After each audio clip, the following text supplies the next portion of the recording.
Hello, my name is Mary Williams and welcome to my ePortfolio.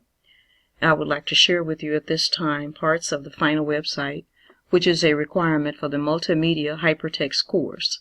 The purpose of my ePortfolio is to demonstrate to potential viewers the skills and competencies completed as a result of completing this master's degree in Educational Foundations Instructional Technology at the University of Akron. And the content of this portfolio is based on the standards as established by the International Society for Technology in Education.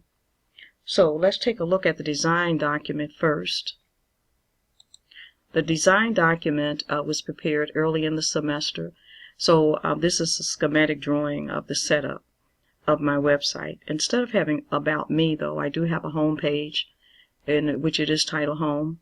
And these separate hyperlinks are all derived from this home page. So I want to go back up to the first page and briefly browse through the design document.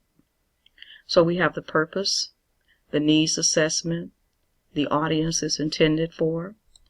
Did make some changes in the design document with the About Me, as I explained earlier. The resume is included on the home page as opposed to a separate link. And these are the standards which have hyperlinks. I do have artifacts included for the courses that I've completed so far. And the color schemes have changed somewhat, as now I'm using different shades of blue as opposed to this particular one or two color codes. And I did not use the gray, I chose white. I did not use a background color, or not background, but these color combinations, as they did not fit well with my portfolio scheme overall images. So going back to the website now, let's just take a brief overview or tour of it. I'll start out with my home page. First of all, I want to explain that my navigational bar is consistent throughout all pages on the website, so that it would be easier for the user to navigate. And I have this image here, which is from my hometown of Memphis, Tennessee. And there's my picture. This video here explains a little bit about the ePortfolio. And as I've been teaching a number of years, I couldn't resist the chance to explain that I started out teaching on an Underwood typewriter. Some of you may be familiar with that. And moving up to today's time of laptops and tablets, and a lot has transitioned from this period in time to this period in time. There is my technology vision as well as my resume. If you click on this link, you will get to my resume and the full ISTEC standards. If you click on this link, you will get there. And also the University of Akron's logo, one of its logos. If you click on it, it will take you directly to the university's website. In my footer area, I have a link for my email for anybody who wants to email me. There's the last updated date and then the copyright notation, as well as the coveted W3 validation symbol. There is a code here at the bottom that will take you immediately back up to the top of the page. So that is basically the same setup for the rest of these. I'll go through these.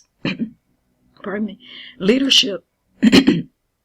In leadership, I list the artifacts that were completed in two courses. The first one is my technology plan, and in which I evaluated the technology plan of the Cuyahoga Falls City School District.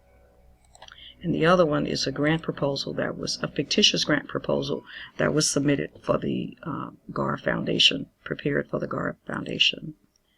And that's just a little clip art there. If you scroll down to the bottom, you will see the same arrangement. Teaching and learning.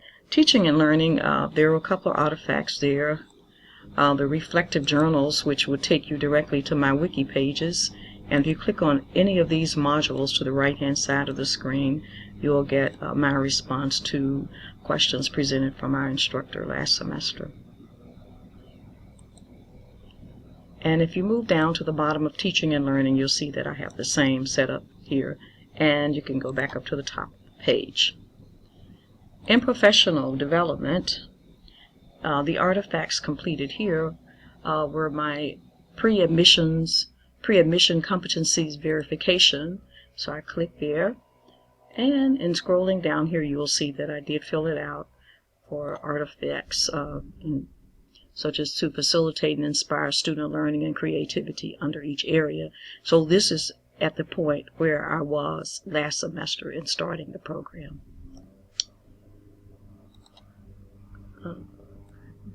Next would be the instructional design. Instructional design, I haven't really completed any artifacts for that yet, but I plan to. And under field experiences, I chose to include some images from 2 of my classes, because these 2 classes I just recently submitted a proposal for online, changing the courses to online as well as the traditional format. So the one is the corporate social responsibility and leadership, which is the same as this class, we just changed the name, and then information design. So I'm looking forward to teaching those classes online. At the bottom here, you have the same format with the top of the page. This time it's over at the left. Okay. Multimedia development is this fabulous course that we're enrolled in now. Of course, the primary course artifact would be the mini projects 1 through 5 or 1 through 6, and the final website, which is this page. So I click back over there for a minute, and you'll see all of the mini projects. You click on each one of these links, then you can see those. Okay, that pretty much wraps up my website page. If you have any comments or questions, I sure would be pleased to hear those. I want to thank Dr. Tsai, our professor, for assisting me during the semester, and I want to thank all of my students, my fellow students and classmates, for your support and assistance in getting me through this course. Best wishes to all of you for a great summer. Thank you.